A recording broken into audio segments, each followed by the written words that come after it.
Hello, this presentation is titled Graph Demo and Raku Teaser. My name is Anton Antonov. Today is June 30th, 2024. In this presentation and the longer presentation I plan to do, we're going to discuss two Raku packages. One of them is called Graph, which is used to produce representations of objects called graphs from discrete mathematics.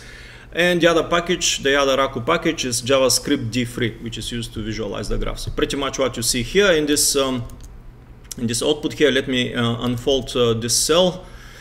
So what is happening here? I'm specifying a graph distribution called Watts-Strogatz, which is being used to simulate social networks. Like if you do epidemiological simulations, you might use this model. I'm creating random graph based on this distribution. And then this graph object, GL, is being asked to find the shortest path between the vertices 1 and 20. So I'm taking the edges of this graph object and I'm plotting it, but I'm also highlighting the found path, right? I'm highlighting the vertices and the edges. So this is basically what is happening here. This example summarizes pretty much what is going to be discussed in more detail, different elements of all of the computational steps here in the longer presentation and in this presentation.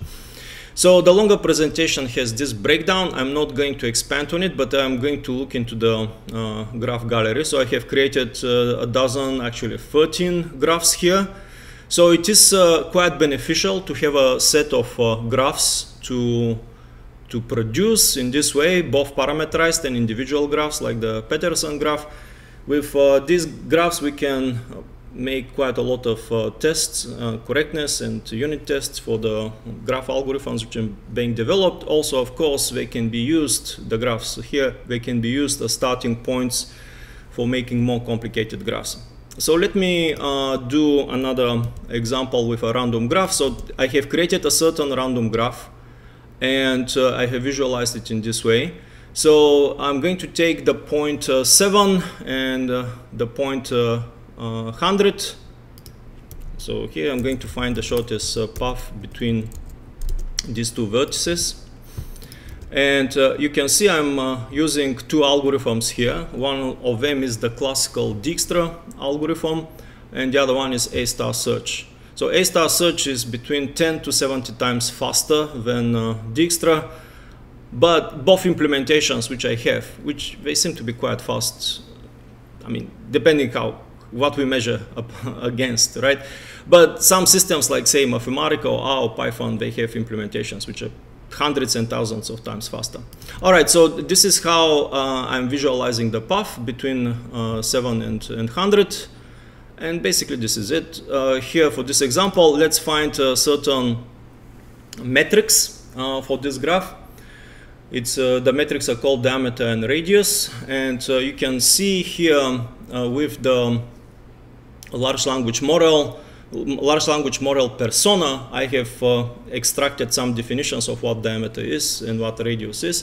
Diameter is the longest, shortest path between any two vertices in the graph, and radius is the shortest distance from a vertex to the farthest vertex in the graph, farthest from that vertex which is being used.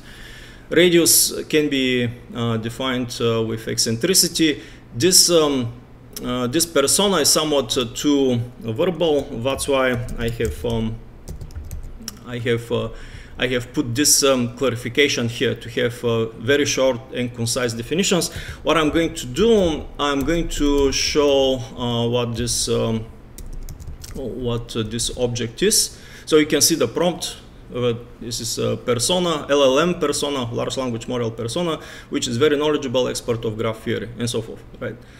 All right, so we can look at some other elements of this random graph, like for example, what is the distribution of the vertices, of the degrees of the vertices. We can plot some histograms and other things. We can also, find, say, many paths. I have specified that I want to find 4 paths from all of the paths between these two vertices I selected above, which have length less than 14. And so I have picked one of them here and visualized it. Well, basically, this is it. I hope this short presentation is making you interested to see the largest one, which I plan to do soon. And thank you for your attention.